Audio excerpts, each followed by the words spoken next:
There's been a shooting, we heard shots. Charlie Kirk's assassination stopped America in its tracks. That's a lot of people, Utah, I'll tell you what. An ultra-violent snuff video delivered to millions of people's smartphones. His death has left the country even more divided, turning him into an icon of free speech and a rallying cry for a nationalist cause. Charlie Kirk has become really a martyr, not just for Americans, but I think that for these nationalist movements across the world. I'm travelling from the top to the bottom of the United States, a road trip through Kirk's life and death to understand what he meant to America. Traitor!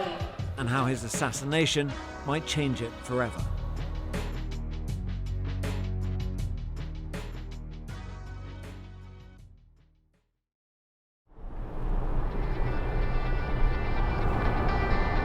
This is actually where Charlie Kirk was going to speak next. That debate is still going on without him, so I suppose we're going to see what that show looks like, what that movement looks like without him. This is how Kirk became famous, arguing with students on the campuses of America's universities, the battleground, as he saw it, for the country's future. A liberal group called Unfuck America had been scheduled to debate against him here in Colorado. They decided to go ahead with the event in his memory and in a spirit of civility. How do we win a culture war like this, where it's constantly, like you said, we can't even agree on the same facts? So where do you see this going? How do you unfuck something? I think the left has been disavowing violence and calling for a decrease in the rhetoric for like the past decade. You called for violence! Why did you call for violence? I never said conservative. I'm fucking scared. I wouldn't have come over here from Florida if I wasn't so fucking scared. I've never seen anything like that. We're not scared of you! Shut the fuck up! Hey, I want the speaker. I want to honor his time. You're a fascist. God bless you. That's great. You know, the next dick I suck, I'm gonna have you in mind when I do it.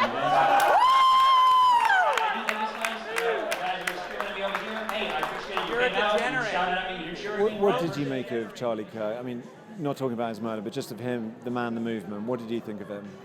I mean, obviously, I think his political ideology is abhorrent, but I mean, like, he's a very effective organizer. Like, I'll give credit where credit is due. He built a very impressive movement in an area that was considered unwinnable by conservatives. So, you saw Charlie Kirk get killed, and then you're upstage at a university where he was going to go and give a talk.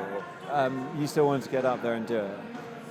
I was kind of scared initially, but when Elon Musk and Donald Trump Jr. and everybody started attacking me on social media, I felt like if I don't show up, I kind of am giving in to that kind of pressure. I don't want to get killed. I'm out here at these events. Like, I wish that like everybody could take a step back and realize that not every single issue that we fight over is the end of the fucking world. You've got a lot of flack, as you said, from Elon Musk for he would characterise it as mocking Erica Kirk, Charlie Kirk's wife, in terms of her grief. Do you regret taking that approach because it becomes a distraction? I'm just saying that if the other side is going to play politics on every single issue and they're going to wheel out, people to do it, I mean, you have to be ready then for the other side to play back. I think it's fair game at that. Please come sign our posters. Let Charlie and his family know you're thinking about him. So this is where Charlie Kirk was supposed to come on the next stop of his tour. Instead, we're going to a memorial in this ginormous football stadium, but you can see the crowds. You can also see the security. There's been a police helicopter up there, huge police presence, horses there.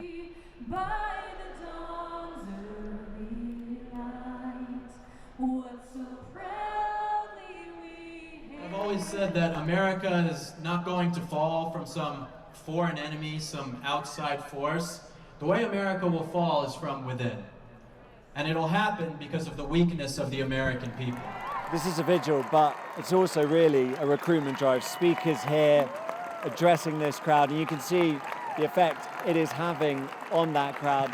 A lot of people have come quite a long way to be here. There are students in there too, but this is a pretty liberal part of Colorado. And here they are talking about Turning Point USA and where this movement goes next.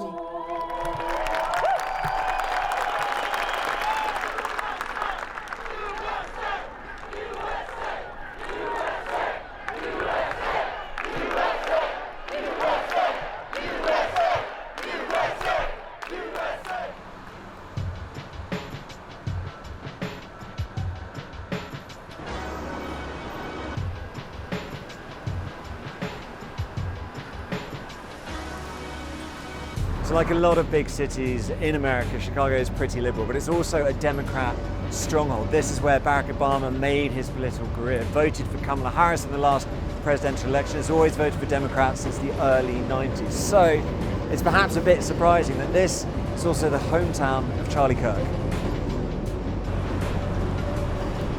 Driving out of the city to the suburbs, because that's really where this story begins. It's also where the movement that he started, clues about its future, might lie.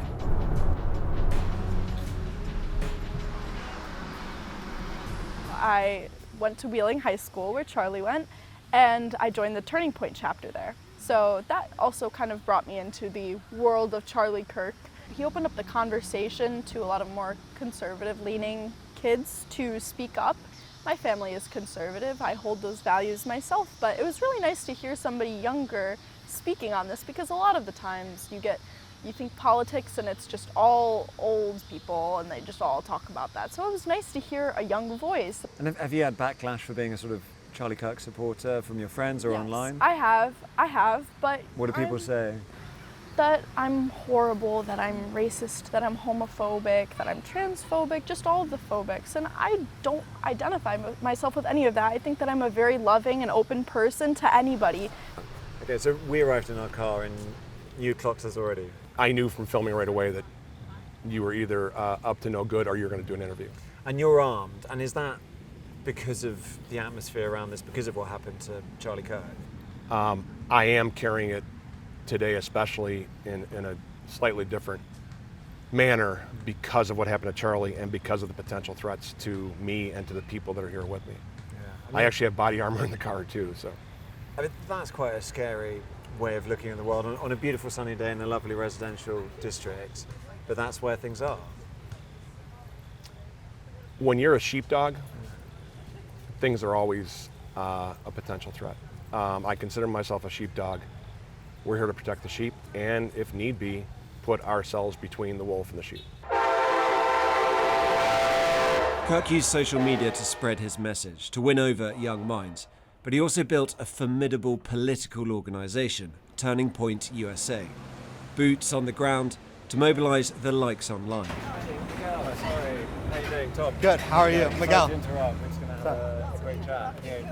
So, I mean, people are coming out, haven't they? No, there's been plenty of people that have been here today paying their respects and really doing their best to honor and memorialize the legacy of Charlie. Right now we are standing in the Lamont headquarters, which was the first official office space of Turning Point USA. You knew Charlie for a very long time. As you say, you were there around the table together plotting this, which became this huge movement. Right.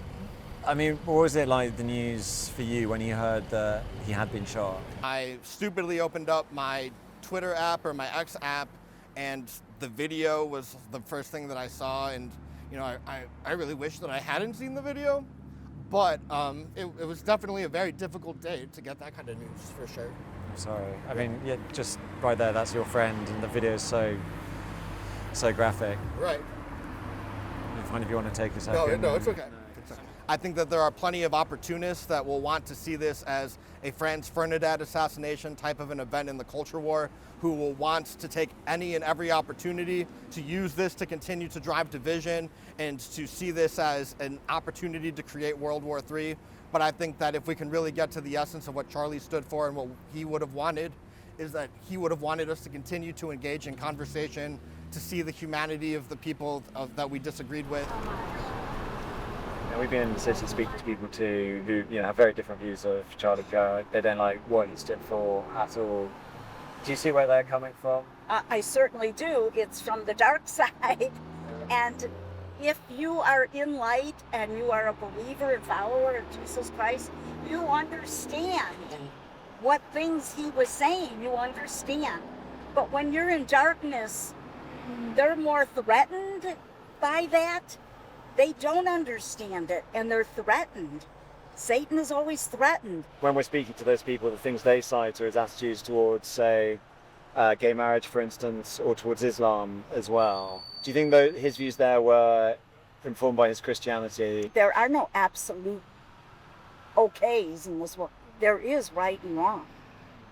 And sometimes it's hard for people to hear that something like is wrong. Like gay marriage, for instance. Whatever. That's right. That or or any other thing that brings them pleasure and they're enjoying it, they don't want to hear that maybe that's not the road to go down. We ask that you direct their paths, guide them to where you need them to be, and make a way. There are a lot of vigils on this trip, but it's maybe in the smaller scale that you get a better sense of how Kirk's activism penetrated quite so far and what effect it might continue to have. Charlie Kirk has become really a martyr, not just for Americans, but I think that for these nationalist movements across the world. Speak to some people and they'll say Charlie Kirk, was hateful, and what he said made people feel uncomfortable and scared, especially when it comes to specific issues like gay marriage or Islam, things like that. Do you think that's fair? So the Bible says that we're to share the truth, and the Bible also says that do not be surprised when the world hates you. When you do take a Christian foundation of Western civilization, and that's shipped around the world, and Islam, which is basically antithetical to that in numerous ways, and then also, besides Islam, the gay marriage aspect of it, we believe that, according to Christian values, that marriage is between one man, one woman, and that's natural and right and given to us by God. One of the quotes that's come up around Charlie Kirk is when he said, Biden should be tried and or executed. And he's saying that in a judicial setting, but it's not a million miles away from that, calling for the potential execution of a president. I'm sure he would defend that as free speech. That is a good observation, and so I would actually defend that as free speech because we do believe that Biden's a traitor to our country, and I know that people on the left think that Trump's Hitler, so I really think that both you and I are in a conundrum here, that both people view each other as evil to a degree, I guess. Do you think the other side is evil? I think that when we're saying the other side, I think that the left embraces ideology that's antithetical to morality. I think that the left embraces evil. I would agree if someone wanted to say that this is going to be amplified because Charlie Kirk was best friends with Donald Trump. I do think that there's going to be extra fuel, so to speak, to because it's so close to home, to them acting out these views of not unifying because they think we're past that point. So how does that play out long term? If there is no unity and you don't want to call for unity, you keep fighting the fight until one side just wins completely? Our leadership is expressing, if you listen to them closely, which I'm sure you have, that they're not up for just unity. They want justice, and they want to. The way that they're talking is they want to root out these ideologies that are harmful to our nation. So. It's just so beautiful how much he has impacted people around the world, and he's able to share the gospel, politics, social media, going to college campuses. Amen. Thank you for sharing that. Trying to understand Charlie Kirk, the movement he built, can seem quite complicated. There's a lot going on. It's internet culture, it's culture wars, it's politics, it's money. But then the further we go in this, I think maybe it is actually just a bit simpler. He was a Christian nationalist in a country that has a lot of time for Christian nationalists, and he talked about that cause. He got it in front of so many people.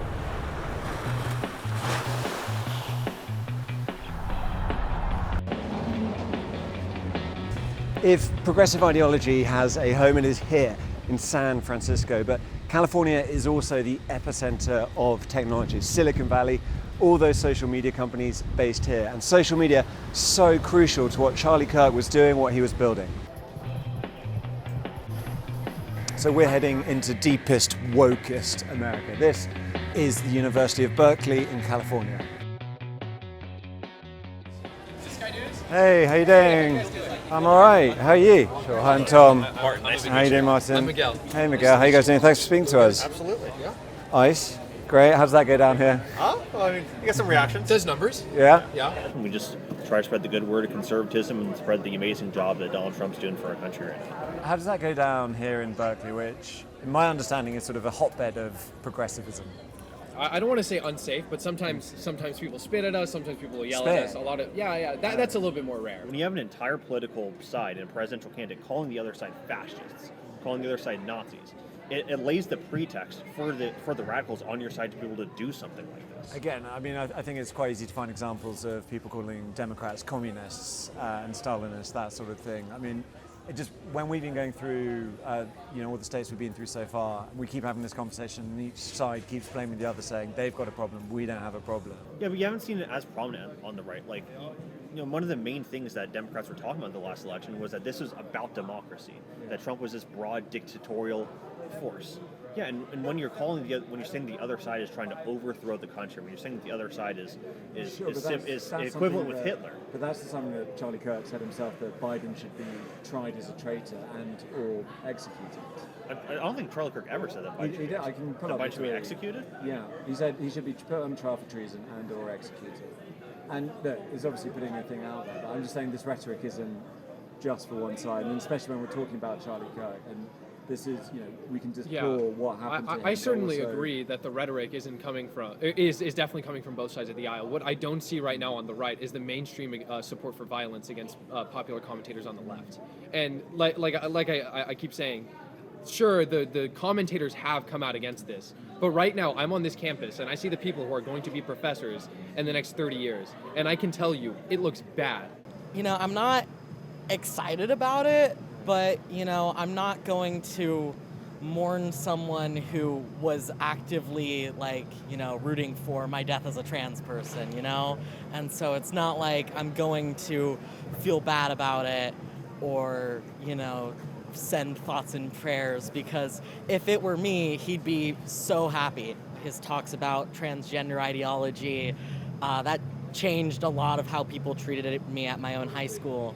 A lot of this, and we've been to vigils and everything, and he's been held as a free speech champion. Yeah. And, that's always what he would say, I suppose. But, free speech champion on the one hand, on the other hand, he had this database of professors, the professor watch list, where he'd say, these professors are teaching a dangerous ideology. Yeah. You were on that watch list. I was, yeah. What was that like? The part that feels more dangerous to me is that the conspicuousness and the sharing of that kind of information is then drawn on by people who are far more dangerous. And we know, for example, that although Berkeley in Northern California is rightly understood as a sort of bastion of old-timey liberal hippie thought, I think that's true, there's a significant population of kind of far-right militants in the broader Northern Californian scene, and those people are dangerous. I've already sort of taken this step to try to be a little bit more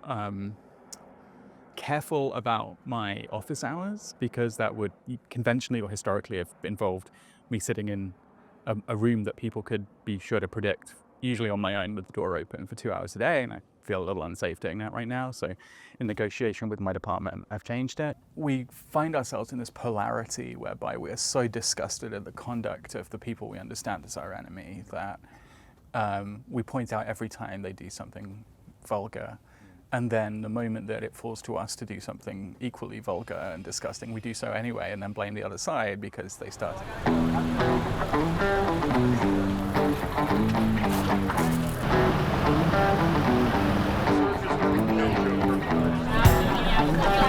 Great man.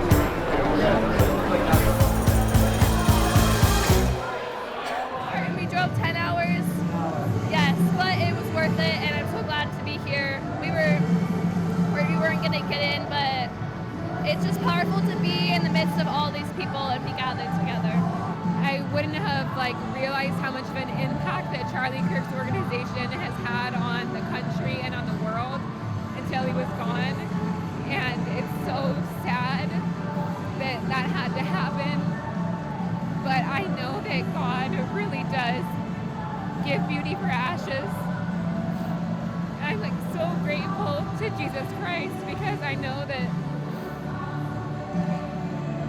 Charlie Kirk's gone on earth, but he lives in heaven with Jesus Christ. And I'm so happy to be here to honor his legacy and his life. Where do you think both sides are in terms of how they feel towards each other? Is there any chance of meeting, or is it more divided, do you think? I mean, I think like we have to be hopeful that there's a chance that we can come in the middle. I think we felt hurt by like how they treated the situation because we all lost somebody. We're definitely praying that we can get together and meet. I think that's what Charlie wanted. I think that's what he was striving to do, was bring us together by discussion.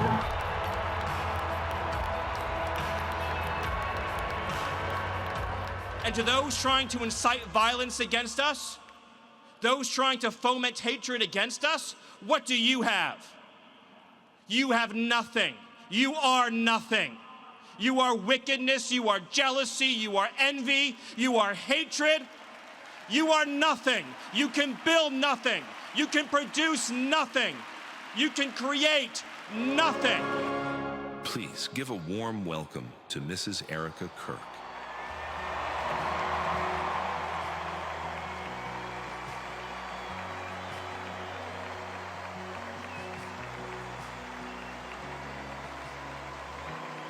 My husband, Charlie. On the cross, our Savior said,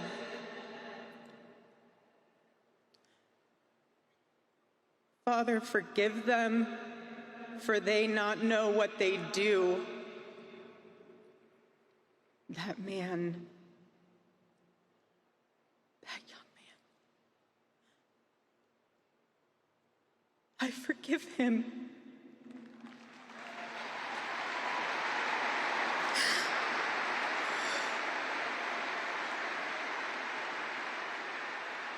He was a missionary with a noble spirit and a great, great purpose.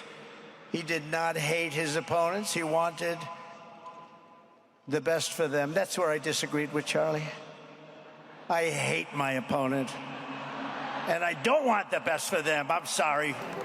It's been loud, it's been bombastic, there's a lot of emotion, a lot of passion. And everyone here has looked around and seen that same emotion, that same passion in thousands of other faces. That's what they're trying to do here. This is called building a legacy, and in that they've certainly succeeded. You've had tens of thousands of people all holding up the signs of a political organisation. But at the same time, throughout this trip, we've had those slightly quieter moments where people have been maybe more reflective, have called for the US to come together. And it's really which of those two vision wins, the quieter one or the louder one?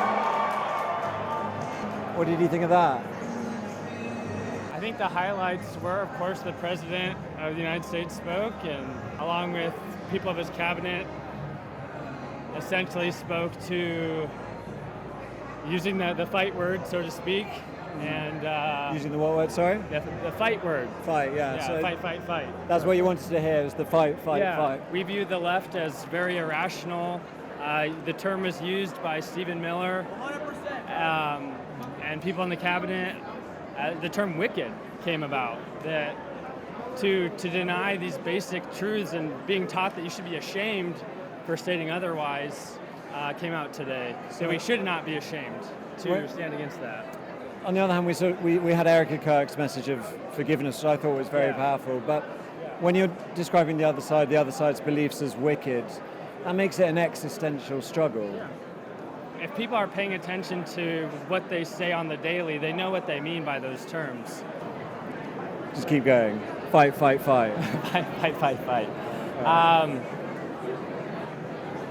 In the best sense of those words. I'm sure that someone can always take that and use it for wrong or something like that, but I don't. Just in the best sense of those terms. Yeah. Well, thanks so much for speaking to us. Good luck with the long drive back, but appreciate your time. If Kirk built his power on the smartphone screen, this memorial was the Jumbotron version. A mix of entertainment, religion, and politics on a huge scale. And on display were two interpretations, two visions of his Christian nationalism: vengeance and forgiveness, Old Testament and New. The tens of thousands who'd filled this stadium, and millions more across the country, will go home and decide which cause they prefer.